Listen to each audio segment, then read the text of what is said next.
Noong 2010 era ng PBA, isa sa mga pinakasikat at paboritong players ng mga fans ay si Chris Ellis. Sa taas niyang 6'4" with NBA-like athleticism, hindi nakakapagtaka kung bakit si Ellis ang isa sa mga fan favorite ng PBA community during his time.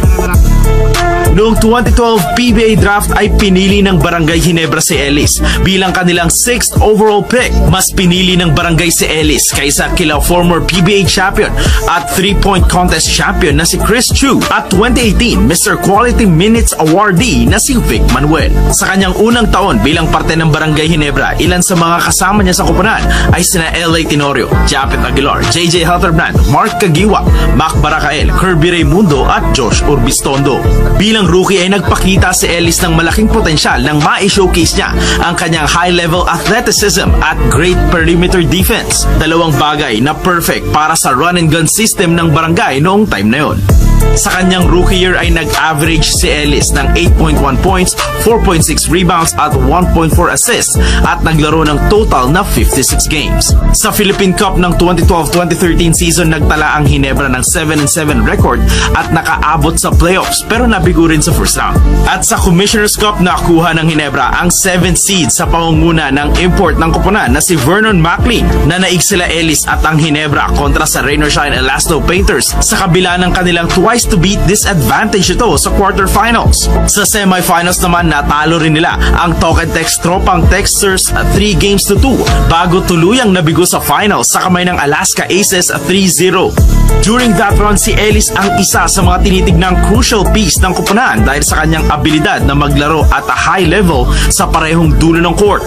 Mula noon ay patuloy na naging important piece si Ellis sa Barangay Ginebra at nagresulta ito sa mga sunod-sunod na playoff appearance sa mga sumunod na taon. Masasabing naging dahilan na rin ang sunod-sunod na pagpapalit ng coach ng Ginebra, kaya naman naging mediocre ang performance ni Ellis para sa koponan.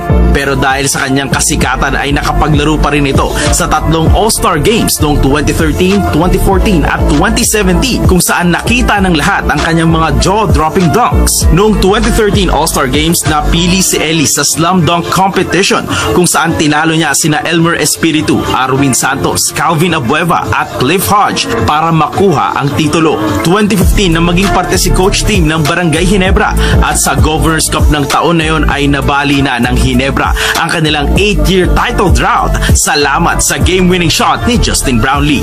Pero sadly, yun rin ang isa sa worst years ni Ellis statistically dahil bukod sa nakuha ni Brownlee ang karamihan sa mga playing time ni Ellis noong conference na yon ay 32 games na lamang ang nalaro niya sa buong season. Partly dito ay ang injury ni Ellis habang naging factor rin ang naging sistema ni coach team kaya naman bumaba ang productivity nito.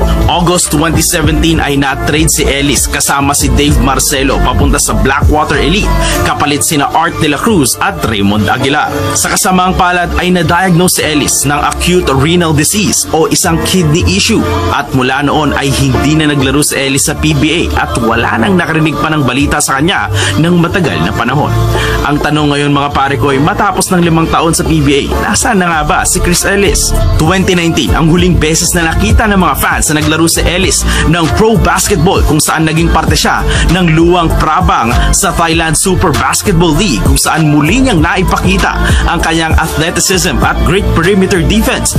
At this time, naging parte rin ng kanyang arsenal ang pull-up mid-range jump shot. At noong 2021, isinabuhay ni Chris Ellis ang kanyang moniker na Air Force nang maging parte ito ng US Air Force. Si Ellis ang isa sa mga patunay na ang buhay ng mga profesional na atleta ay hindi natatapos sa loob ng anumang court o field na pinaglalaroan nila.